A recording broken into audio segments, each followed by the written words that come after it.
Hello, everyone, and welcome again to my YouTube channel. I am Nicole, and this is my second video for my channel called Mama Bear Love, dedicated to the memory of my mom, Margaret Jones.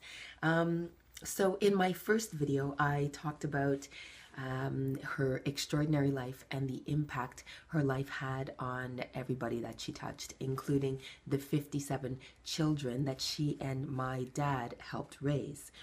For this video, I want to talk about the after effect of losing somebody so incredibly important to you.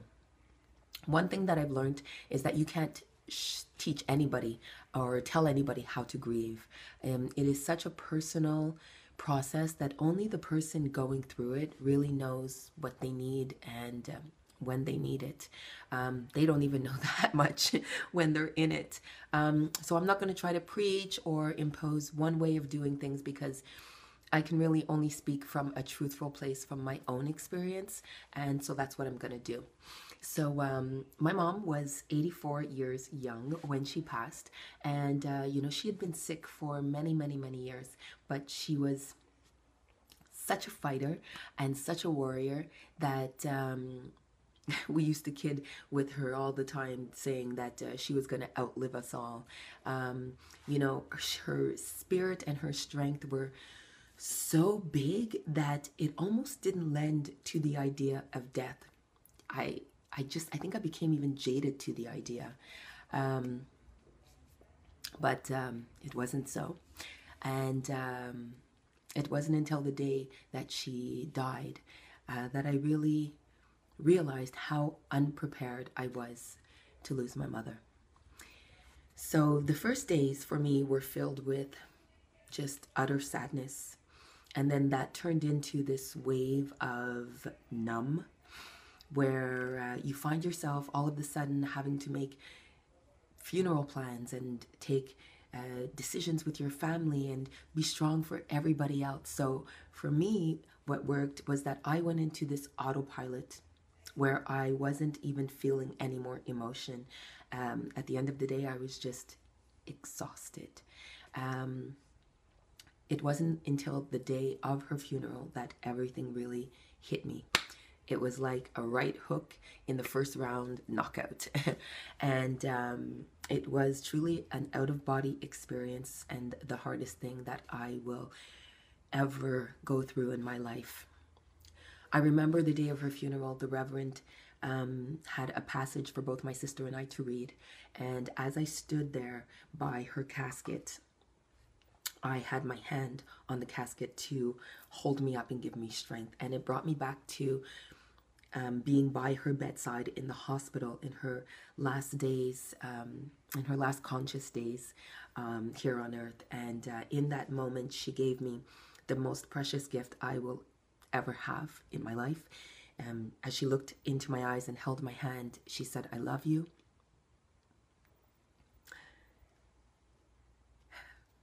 I'm so happy that you're here." And she said, "Nicole, I'm giving you my strength, and now you have to be strong."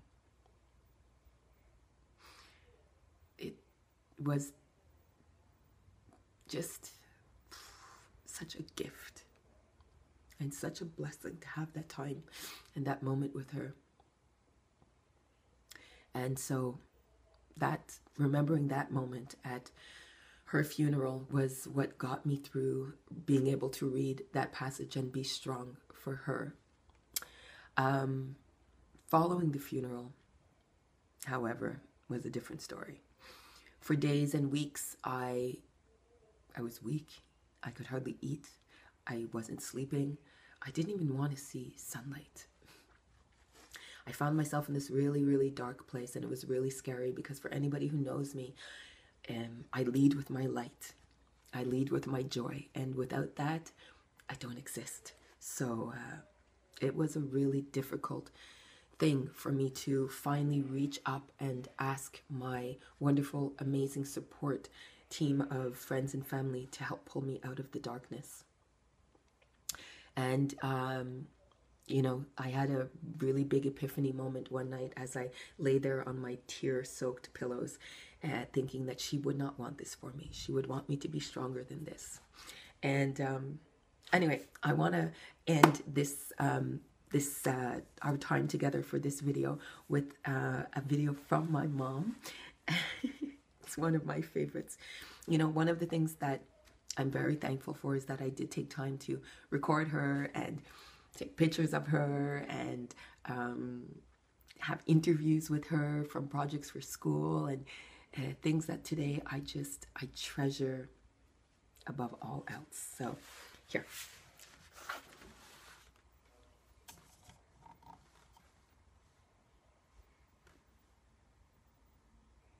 I don't know. It's not working. Okay, so Mom, you are a true warrior, and you are a fighter for life, Right. and you have beaten cancer, and you have beaten everything under the sun that life can throw at you has challenged you, and you have come back from it all. Yes. To what do you contribute your strength and your fight for life to? For my children, Yeah. for my husband, and for myself.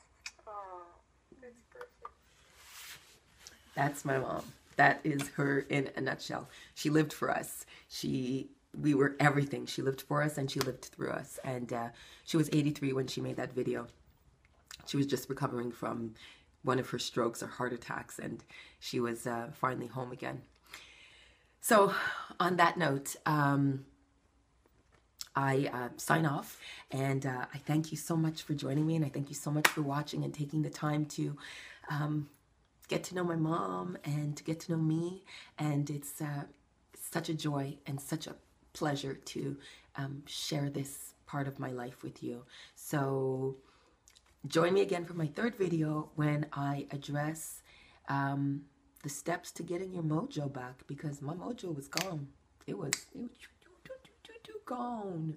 And I'm just figuring out how to get it back. So I'm going to share those steps with you. Until then, my friends, I wish you peace. I wish you love. And I wish you light. On behalf of my mama, my family, and I, peace. Until next time.